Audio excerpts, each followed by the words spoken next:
చూస్తే అండి, sleep is one of the most important things. Right. కానీ ప్రపంచవ్యాప్తంగా కూడా జీవితంలో ఫస్ట్ కాంప్రమైజ్ అయ్యేది ఏమిటి అని అంటే స్లీప్. అరే దోస్తు బర్త్డే ఉంది, 12ంటికి కేక్ కట్ చేయాలి, ఏం కాదు పడుకోపోతే. రాత్రి అంతా పార్టీ చేసుకుందాం, ఏం కాదు ఓ రోజు పడుకోపోతే ఏమవుతుంది. పెళ్ళిళ్ళు ఉన్నాయి, పండగలు ఉన్నాయి, ఏమైంది నైట్ డ్యూటీ ఒకటి చేస్తే ఏమవుతుంది, పొద్దున్న మళ్ళీ పడుకోవచ్చు. So there are so many misconceptions about sleep. చాలామంది అనుకునేది ఏంటి అని అంటే, ఏముందిలే నేను 12ంటికి పడుకోపోతే ఏముంది, పొద్దున్న 5ంటికి పడుకున్నా, మధ్యాహ్నం 1 గంట దాకా పడుకున్నా అంటే 8 గంటలు అయిపోయింది కదా అని అంటారు. సో అందరు అనుకునేది ఏంటంటే ఏదో ఒక విధంగా 8 గంటలు పడుకుంటే సరిపోతుంది అని. కానీ that is wrong. Good night sleep అనగా ఏమిటి అని అంటే, మన బాడీ లోపల మెలటోనిన్ అనొక కెమికల్ పెరిగినప్పుడు పడుకోవాలి. ఆ మెలటోనిన్ ఎప్పుడు పెరుగుతుంది అని అంటే, అది ప్రొడక్షన్ సూర్యుడు అస్తమించిన తర్వాత, సన్సెట్ అయిన తర్వాత మెలటోనిన్ స్టార్ట్ అవుతుంది. అంటే ఎప్పుడు అరౌండ్ 6:30, 7 మెలటోనిన్ స్టార్ట్ అవుతుంది. మెల్లమెల్లగా ఈ మెలటోనిన్ 9:30, 10 కల్లా పీక్స్లో ఉంటుంది. సో ఆ టైంలో పడుకున్నప్పుడు దానిని మనము గుడ్ నైట్ స్లీప్ అంటాము. అందుకే early to bed early to rise అని చిన్నప్పుడు చదువుకునే వాళ్ళము. ఇంతకు ముందు ఏంటంటే తొందరగా పడుకోవడం అనే దాన్ని ఒక పనిష్మెంట్గా చూసేవాళ్ళము. కానీ ఇవాళ అంతే, ఇవాళ ఒక లగ్జరీ ఎవరికైనా ఉంది అని అంటే అది తొందరగా పడుకోవడం. I can relate with it. Yes, unfortunately మన అందరి ప్రొఫెషన్స్ కూడా అట్లనే ఉన్నాయి.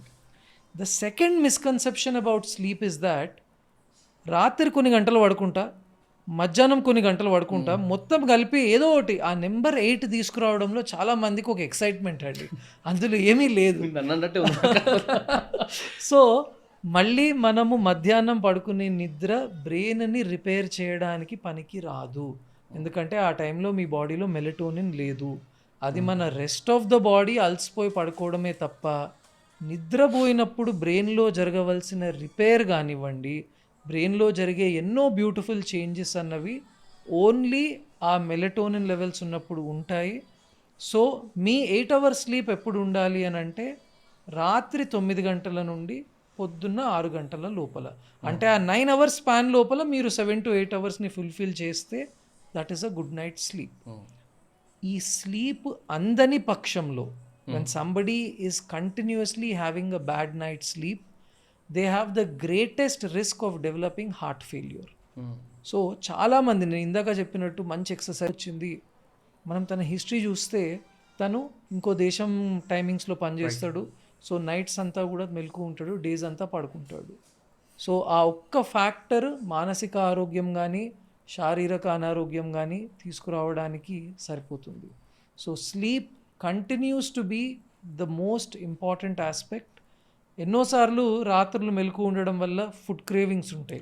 సో ఒబెసిటీ ఉన్న వాళ్ళల్లో నైట్ స్లీప్ డిస్టర్బెన్సెస్ అన్నది చూస్తాం, లేదా నైట్స్ మెలకు ఉన్నప్పుడు ఆ జంక్ క్రేవింగ్ అన్నది ఎక్కువగా ఉంటుంది, డిసిప్లిన్ మిస్ అవుతాం.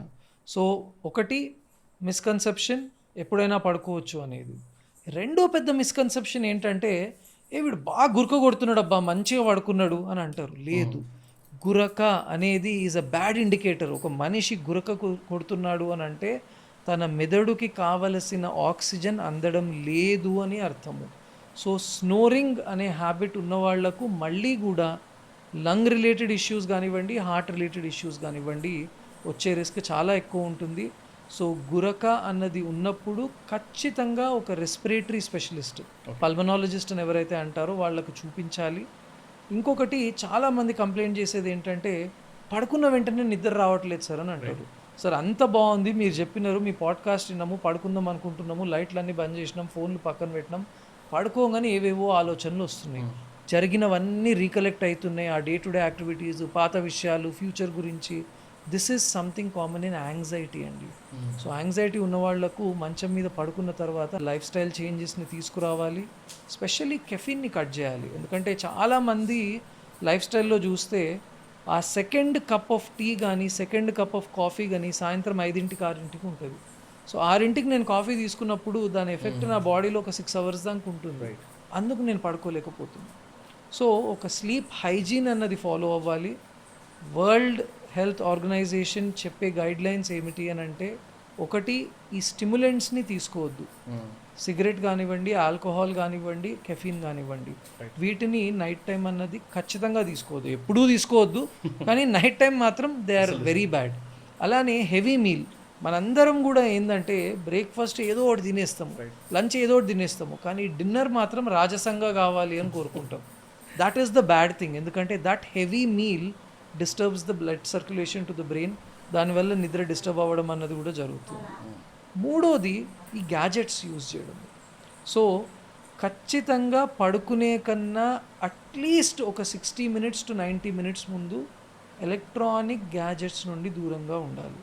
చాలామంది అంటారు, సార్ అట్లెట్లా సార్, నేను పాటలు వినకపోతే నాకు నిద్ర రాదు, లేదా నేను ఏదన్నా యూనో ఒక స్టోరీ వినకపోతే నాకు రాదు అని. Right, you can listen to podcasts without watching it.